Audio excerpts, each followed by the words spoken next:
अमित महतो भी शामिल हुए। अमित महतो की भीड़ तो आप लोग की जितनी भीड़ है उससे अधिक पुलिस की है। लगता है विधानसभा तक आवाज नहीं पहुंचने देने की कोशिश है। सर आपको बता दें, ये जो भीड़ आप देख रहे हैं पुलिसकर्मी की, आधे से ज्यादा यहाँ खतियानी है। सारे लोग तो सपोर्ट कर रहे हैं, हमें भी बोल रहे थे कि आप लोग उखाड़ के फेंक दीजिए ये बैरिकेड को, हम लोग आपके साथ हैं। लेकिन हम लोग संवैधानिक तरीके से, लोकतांत्रिक तरीके से लड़ते हैं सर। ये जब एक एक व्यक्ति हमारे साथ है, पुलिसकर्मी भी हमारे सहयोगी बने हुए हैं, एक एक हमारे लोग साथ में हैं, तो ये यहाँ पर सदन में बैठकर ये नेतागण जो नीति नहीं बनाएंगे वो हम सड़कों पर बैठ के बनाएंगे। ये जो जिस मुद्दे के साथ में हेमंत जी सत्ता पे बैठे हैं, जिस मुद्दे के साथ में ये आए कि खतियान आधारित स्थान नीति लागू करेंगे, खतियान के आधार पर नियोजन नीति लागू करेंगे, और ये नहीं कर रहे हैं, तो ये तकलीफ देह है सर। जिस मुद्दे के साथ आप बैठे हैं, जिसका विरोध आप हमेशा किया करते थे, रघुवर जी की नीतियों का विरोध करते थे, आज आखिर मौन क्यों है, आखिर चुप्पी क्यों साधे हुए, आखिर गूंगे क्यों बन गए हैं? ये मैट्रिक और इंटर वाली नीति, ये नीति नहीं चलेगी। ऐसे नीतियों को सर हम बर्दाश्त नहीं करेंगे जिसमें हमारे झारखंडियों का भविष्य नहीं है, जिसमें हमारे खतियानदारियों का भविष्य नहीं है। और आप कहीं न कहीं बाहरी लोगों को संरक्षण देने का काम कर रहे हैं, कहीं न कहीं बाहर के लोगों को यहाँ पर बिठाने का प्रयास कर रहे हैं, और हम लोग इस आपकी साजिश को बर्दाश्त नहीं करेंगे। हेमंत जी को मैं कहना चाहता हूँ कि आपने हमारे भविष्य के साथ खेलना नहीं, यहाँ के झारखंडियों के जो जनभावना है उसको तबाह करने की कोशिश की है। हमारे यहाँ के टैलेंट को कुचलने का प्रयास किया है, चाहे जेपीएससी हो, जेएसएससी हो, या फिर वर्तमान में जो आपकी मैट्रिक वाली नीति हो। एक एक नीतियां आज सरकार जो भी ला रही है, हम सबों के बीच में जो परोसने का काम कर रही है, वो एक एक नीतियां हमारे खतियानदारियों के खिलाफ में है। हमें हमारा झारखंड कोई बाहरियों के लिए नहीं बना है, हमारा झारखंड बना है सिर्फ और सिर्फ खतियानदारियों के लिए। और तकलीफदेह बात यह है कि आप खतियानी होकर अपनी परिभाषा को भुला चुके हैं। अब परिभाषा को भूल गए हैं कि आप शिबू सोरेन के औलाद हैं। अगर शिबू सोरेन आपके पिता है तो आपका पिता का गुण भी उसमें परिलक्षित होना चाहिए, जो कि आप में दिख नहीं रहा। तो कहीं ना कहीं आप आज बाहरी प्रेम को दर्शाओगे, ये बाहरियों पे सर करम और अपनों पे जुल्म, ये सर बर्दाश्त नहीं होगा। अरे जी, हेमंत सोरेन में अमित महतो के एकदम भगवान दिखते थे जब आप विधायक थे, अभी अचानक से क्या हो गया कि आप उनके खिलाफ ही इतना? क्योंकि सर हमारी विचारधाराएं सेम थी, हमारी विचारधाराएं मैच करती थी। बड़े भाई हेमंत जी को मैं अभी भी बड़े भाई कहता हूं, लेकिन कहीं ना कहीं आज आपकी विचारधारा बदल चुकी है। वो तो अभी लागू करेंगे तो कब करेंगे भाई? लागू करेंगे उससे पहले आप नियुक्ति प्रक्रिया क्यों शुरू कर दी? क्यों आपने कह दिया कि मैट्रिक और इंटर वाले हर एक एग्जाम में आएंगे? क्यों आपने या पशु चिकित्सक की बहाली में कह दिया कि बाहर के पूरे भारत के निवासी होने कहीं से भी हो सकते हैं? क्यों कहा आपने? आखिर आप सारी नियुक्तियां कर देंगे, सारे रिक्तियों को भर देंगे, उसके बाद नीति का निर्धारण करेंगे? ये कौन सी आपकी नीति है? ऐसी नीति को हम बर्दाश्त नहीं करेंगे। पहले नीति, उसके बाद नियुक्ति, और नीति भी होगी सिर्फ और सिर्फ खतियानी। जिसके हाथ में खतियान है, खतियान लाओ, नौकरी पाओ के आधार पर, उसी तर्ज पर यहाँ पर काम होना चाहिए। आज विधानसभा में भी सरयू राय सवाल उठाए, उधर से आलमगीर आलम जो संसदीय कार्य मंत्री हैं, जवाब देते हुए बोले कि 1932 पर तो काम कर रहे हैं हम लोग, साथ ही 1962 और 1975 का जो सर्वे है उसका भी अध्ययन करें। आप लोग तो सिर्फ अध्ययन करते रह जाइएगा सर। आलमगीर कब से है हमारे विधानसभा में? कब से हैं? आप तक आज तक वो अध्ययन कर ही रहे हैं। और ये सरयू राय जी, ये कब से हैं? ये भी आज तक अध्ययन कर रहे हैं और क्वेश्चन ही उठा रहे हैं। तो भाई सरयू राय जी, सबसे पहले हम आपको बता दें कि वही खतियान के विरोधी हैं। उसके बाद उसके बारे में बात करना तो सर बेकार है। और ये आलमगीर साहब, आप कितने दिनों तक अध्ययन करेंगे और कितने दिनों तक जवाब देते रहेंगे? ऐसी जवाब हमें नहीं चाहिए, और ऐसे आपके प्रश्न नहीं चाहिए, ऐसे प्रश्नकाल नहीं चाहिए। हमें सिर्फ और सिर्फ खतियान के आधार पर स्थानीय नीति और नियोजन नीति चाहिए, और नीति के बगैर यहाँ पर कोई नियुक्ति नहीं होनी चाहिए। बाहरी प्रेम दर्शाइए मत सर।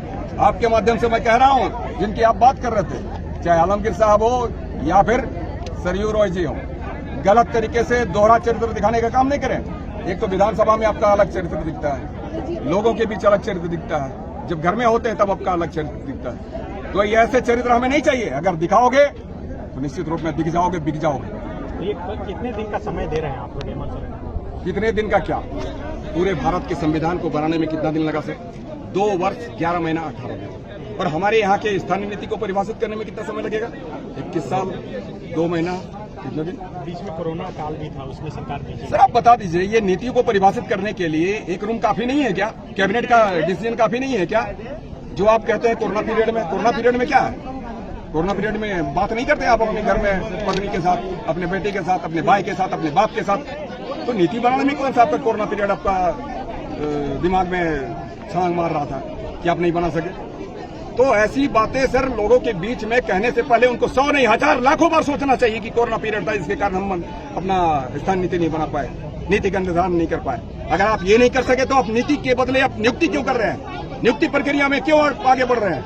एक एक विभाग में जितनी रिक्तियां हैं उस रिक्तियों को क्यों भरने का प्रयास कर रहे हैं? तो ऐसी चीजों को आप लोगों के बीच ना रखें जिससे कि आपको कल लोग बाहरी की संज्ञा दे दें। हेमंत जी, अच्छा, आजसू के नेतृत्व में भी 1932 लागू करने की मांग को लेकर घेराव किया गया था। उसके बाद 2 दिन पहले आपको पता है कि थर्ड फ्रंट बना है, इसमें सरयू राय भी है जो 1932 का विरोध करता है। कैसे इसे देखते हैं? आजसू वाले तो सर आजसू वाले हैं। अब आजसू वाले को आप देख लीजिए, 85 की नीति बनाते हैं, जबरदस्त मिठाई बंटवाते हैं, अबीर खेलते हैं, रंग गुलाल खेलते हैं। उस समय मैं भी था रामगढ़ में, मैंने देखा, पूछा कि आखिर क्या बात है भाई, क्यों बंटवा रहे हो लड्डू और क्यों ये अबीर गुलाल खेल रहे हो? उन लोगों ने कहा कि आजसू पार्टी ने कर दिखाया जो अब तक किसी भी सरकार ने इन 16 वर्षों में नहीं किया।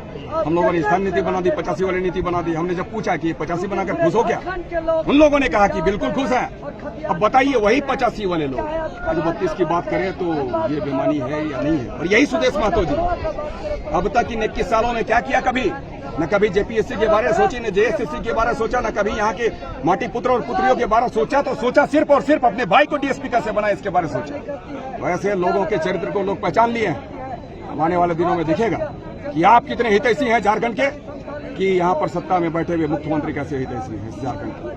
अच्छा, आज तो आप लोगों को यहाँ रोक दिया, आप आगे क्या करेंगे? हमें रोका गया है, चलने से रोका गया है, हमारे हौसले को नहीं रोका गया है।